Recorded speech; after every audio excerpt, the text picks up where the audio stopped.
We got our first look at the new softer tire that Goodyear brought to Bristol on Friday in practice, and I'm not sure if it's going to be what people expected it to be. Eric Almirola wins the Xfinity Series race, ends Connor Zilich's 4-race win streak. We'll talk about that race real quick. And then, thanks to a 2311 Racing Front Row Motorsport filing on Friday to throw out NASCAR's countersuit, we learned what NASCAR's contingency plans were if teams boycotted, and what NASCAR's vertical integration would have looked like if they had decided to go that route.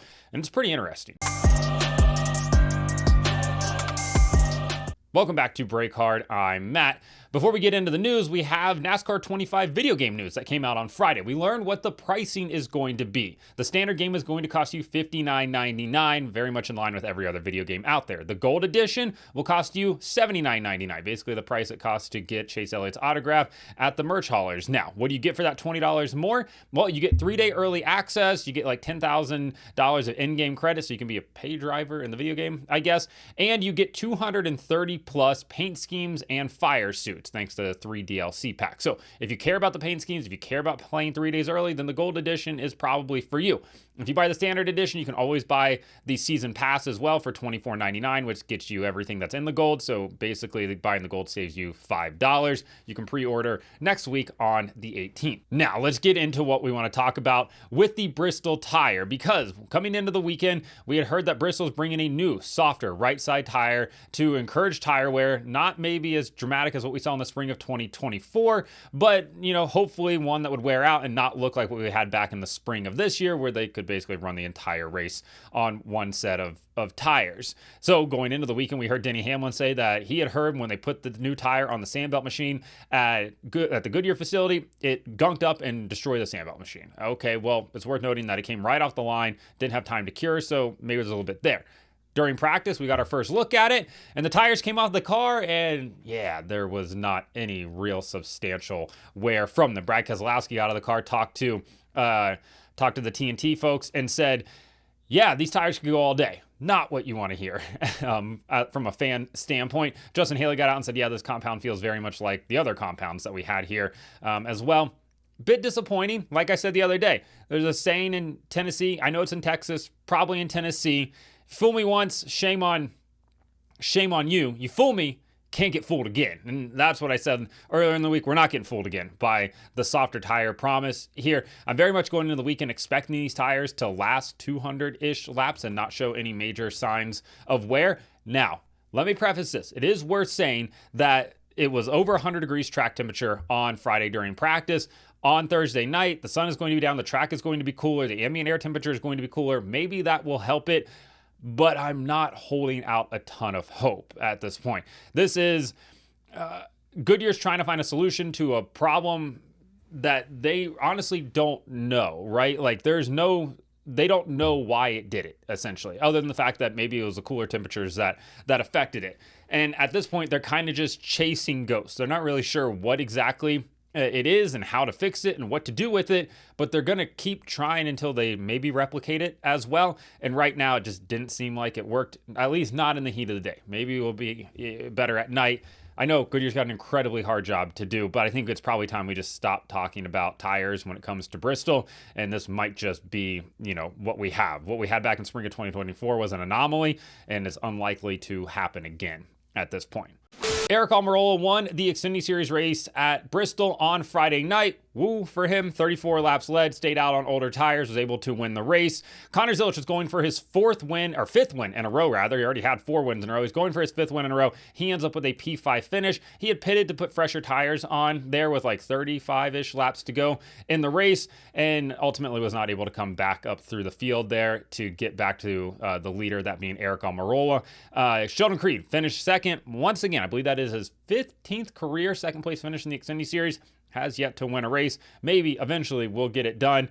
It was the fastest car on track there at the end, just ran out of time, as they say. Sam Mayer was in second. Sam Mayer looked super strong on Friday night as well. Carson Kvapil in 4th. Connor Zilich in 5th. Justin Allgaier in 6th. As JRM cars combined to lead 193 laps of the 300 on Friday night. So overall, good day for all of them. Rounding out your top 10 real quick, Harrison Burton, great run for Harrison. P7 finish. Christian Eckes with another top 10 back-to-back for him, P8. Jeremy Clements, P9.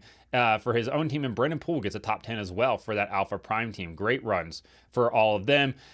Bad day in the playoffs. Bad day in the playoffs for Sammy Smith. He had an engine issue early on in the race, ends up with a 37th place finish. Just the epitome of brutality right now for Sammy Smith. That is not how you want to start off your playoffs, and hopefully he's able to rebound, because that is a less than fortunate way of starting things off here.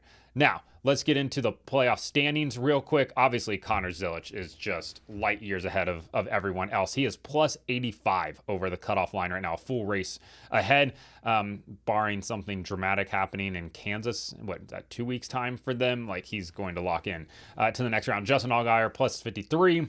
Again, super safe. Sam Mayer plus 35, very safe. Here's where it gets interesting.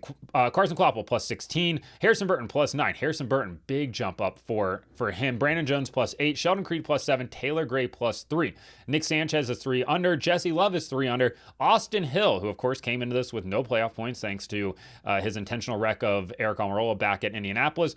He has 16 points below the cutoff line, and Sammy Smith 24 points below. So you have Kansas coming up, and you have the Roval at Charlotte coming up for the Xfinity Series. It will be interesting to see just how these guys are able to manage that. Obviously, Kansas is going to be an interesting race for them just because it's a mile and a half.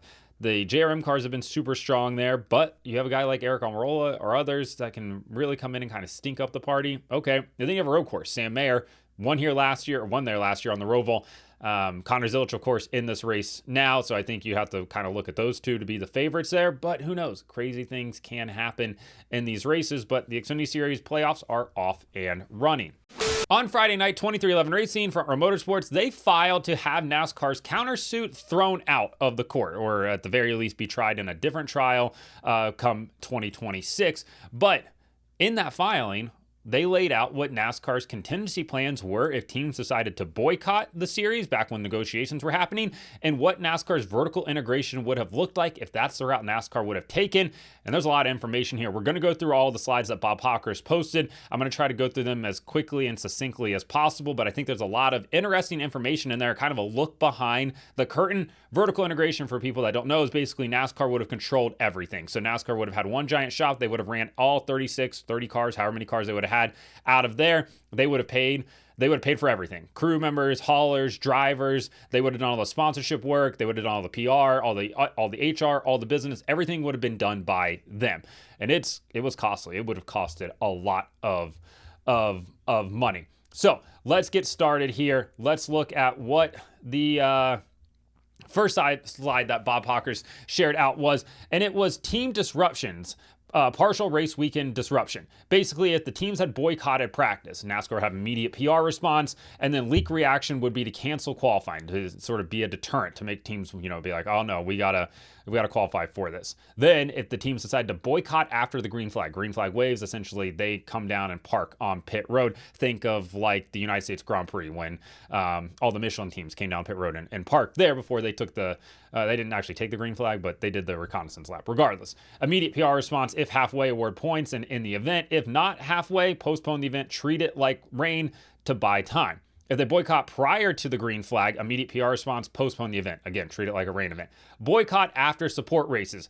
Immediate PR response, a very small chance to use support series. So essentially being like after the Xfinity Series race that would have happened, we'll just use Daytona for an example, in the 500s the next day. They say, hey, we're not going to race the 500. After that event ends, then it puts NASCAR in a spot where they can't use those Xfinity cars, probably.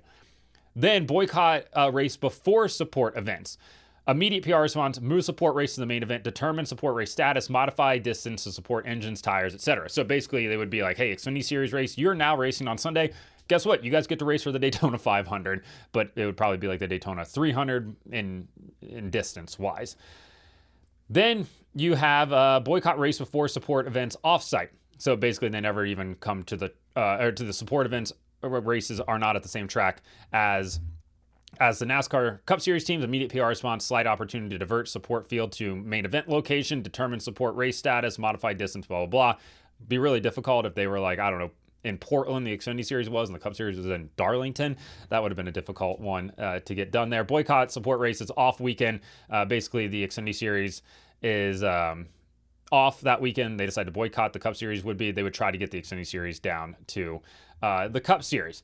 Moving on to the next one, team disruptions, total race weekend event boycott. Boycott event support at venue. Support race becomes the main event. Replace support race. Modified distance to accommodate engines. Kind of a lot of the same things we talked about before.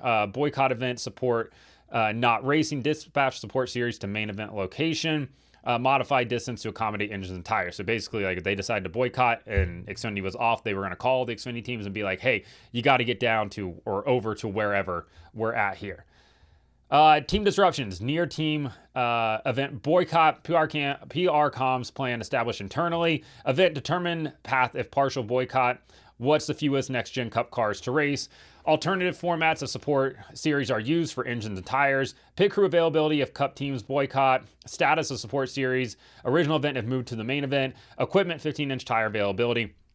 One of the interesting things here is NASCAR, and you'll see it on the next slide, toyed with the idea of potentially having Xfinity cars and Cup cars and even ARCA cars on the same track at the same time. So here's their contingency plan: 6 months or less. If teams decide to boycott, and they were gonna, resolve this in under 6 months for existing charters plus open. Existing charter holders offered fixed or preferential terms, expansion opportunities for existing charter owners if capacity allows. So hey, you have a 3-car team. Hey, you want to have a 4-car team now? You got a 2-car team. We can maybe get you a 4-car team out of this. Balance of field set with open entries. Could be a mix of next gen, NASCAR Xfinity Series, or ARCA vehicles. So if you're an ARCA team and you wanted to run a Cup Series race as an open car, guess what? There was maybe going to be an opportunity for you to do that. Venerini Motorsports, come on down. Wayne Peterson, yeah, bring the zero down there. Get Con Nicolopoulos in this race. Wild. That would have been absolute chaos. Redistribute charter prize money to open entries as necessary. Consider reducing the field size to 30 entries. Threshold date of 2025. 6 months or less, existing charters continue on here. Field will be filled with vehicles in order of preference below. Next gen charters, next gen opens, NASCAR Xfinity Series, and then the ARCA Series. Parity across next gen, Xfinity, and ARCA will be established via CFD. Drafting studies on all the different bodies are largely complete. NASCAR Xfinity Series active now, ARCA to follow. Power, dyno data exists for Xfinity Cup ARCA engines. Wind tunnel audits completed for 2 NASCAR Cup Series, 2 Xfinity Series, 2 ARCA cars from Talladega and Charlotte events. Parity development schedule for August 6th, 7th, 13th, and 22nd. Lap sim, Daytona baseline. Evaluate equivalency modifications needed across different cars, and then track test. Daytona test is scheduled for August 26th. Homestead test tentatively scheduled for October 28th. So they were very much prepared to have this go in case they needed to. Now, 6 to 18 months, existing new charters and opens. They would be, again, given preferential terms, opportunities to expand. Potential new charter holders offered fixed or preferential terms. NASCAR, this is where things get interesting. These are the teams that we had maybe heard about. NASCAR Xfinity Series, NASCAR Truck Series, IMSA, IndyCar owners, i.e. Junior Motorsports, Sam Hunt Racing, Andretti, Ganassi, Rahal, McLaren, Wayne Taylor, McAnally, Tricon Garage, Thorsport, Action Express, Riley, Nice, etc. New owners, including Phyllis Newhouse, who I assume they're talking about the entrepreneur in the situation, John Menard, of course, of Menard's fame, and Mumford & Sons. Apparently that I Will Wait song really carried some weight here because they're going to wait for a charter. Those are some interesting names that are listed there. Balance of field set with open entries, all next-gen vehicles, redistribute prize money, reducing blah, blah, blah, like we talked about before. Continuing on here, generic body engineering is complete. Decision by August 1st. Key part lead times, long lead in yellow. Engines working with Roush Yates. Engines to finalize specific timing. Interesting name there. Electronics must be ordered by June 30th for Q4 delivery. Transaxles, June 30th, decision date to have 120 assemblies. Wheels, they had 3,355 in stock, more than a year's worth of stock. Brakes, 88 sets in stock, August 31st for additional stock. Bodies, supply is good. Same with under trays, greenhouses at 3 per week. Suspension dampers, they're turning out 25 a week, roughly 40 car sets per week. Uprights, 18 car sets per month, June 1st decision, blah, blah, blah. Chassis, 5 complete chassis per week, June 14th decision date there. 18 or more months. This is where the vertical integration comes in at. They blocked out how much the investment, how much the yearly investment would be, but We're going to go look at numbers here in a minute. Lead time, 18 months minimum. Facility, 250,000 square feet to house all of the cars. Head count, just under 1,100. Engines, OEM or common. Open consideration. Sponsorship sales model needs to be reinvented. Yeah, because you're going to be doing all of it. PR comms model needs to be reinvented. Again, because you're doing all of it. Concentrated labor efforts. Existing driver contracts with current organizations. Earliest implementation would have been 2027, which is kind of crazy because what would we have done for basically 2 years in that standpoint? Here is what the floor plan for that 250,000 square foot shop could have looked like. And this is pretty interesting because they list 5 OEMs in here. As you know, right now we have 3 OEMs, but if you go to a generic body, which would just be stickers, getting a new OEM to join, especially if you have a spec engine as well, would have actually been probably pretty easy. So you can see there's OEM 1, 2, 3, 4, and 5.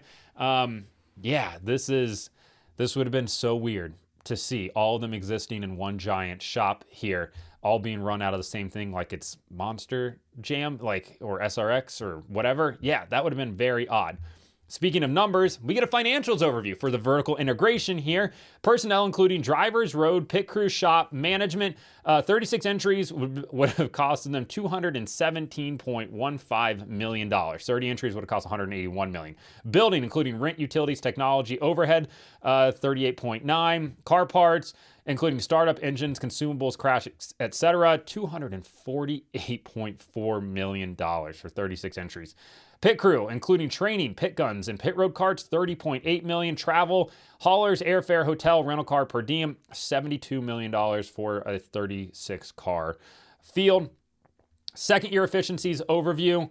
You can kind of just look through this here. Building equipment, $18 million.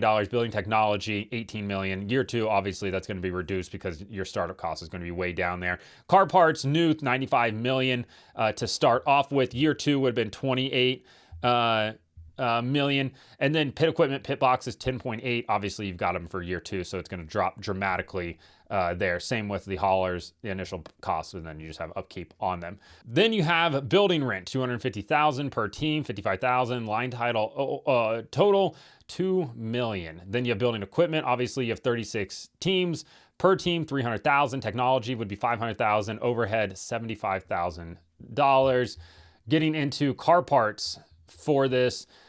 Yeah, engines for 36 cars. It's going to cost you $1.5 million a team. Startup parts, $2.6 million a team. Consumable parts, $1.7 million per team. Tires, $900,000. Vehicle wraps, $100,000. Bringing your total for all of that to $248 million, like we talked about before. Drivers, head count, 36 drivers per team. $2 million. Some drivers are going to get a pay raise. Some drivers are going to take a gigantic cut if they were to take that number right there. Line idle total, $72 million. Road crews, 9 members per road crew times 36 teams. Per team, $1.5 million. Total, $54 million. Pit crew spotter, 6 guys, 36 cars, $900,000, $32 million for the total. Shop crews, 12 guys, 36 cars, $1.5 million, $54 million for the total. Building personnel, 38 per team, $131,000. Line total, 4.7. And then you have your other things, pit crew equipment here, 36 teams worth of stuff, $300,000 per team, $10.8 million total. Pit guns, 36, just about $2.05 million. Pit crew training, 36, $500,000 per team, $18 million. And then your travel, airfare, hotel, car per diem, 36 teams. You would have $1.4 million for that. Line item total, $15.4 million. Hauler acquisition, this will be an interesting one, 24 haulers. So they're going to be combining haulers to haul multiple teams to the racetrack each week, $750,000 per team, $18 million total. Hauler operating cost, 24 of them, $150,000 a year, and that would cost you $3.6 million. So a lot of things to unpack there. Some interesting information. I don't think fans would have resonated well with this at all. NASCAR taking essentially what would have been nearly 2 years off to get all of this up and running would have hurt immensely as well. I don't know if it would have been a full year or anything like that, but a full 2 years rather. But yeah, it's kind of cool to see behind the curtain there. Especially seeing some of those names that were listed as potential entries that could want to join NASCAR, or that NASCAR would try to get to join them before they looked at that whole vertical integration aspect of it as well. Yeah, I think it's pretty interesting. Let me know what your thoughts are in the comments about all of this, about the tires at Bristol, the NASCAR 25 video game pricing, and about the Xfinity Series race on Friday night at Bristol. Like and subscribe to the channel. Follow me on TikTok at BreakHard, Instagram, Twitter, and Facebook at BreakHardBlog.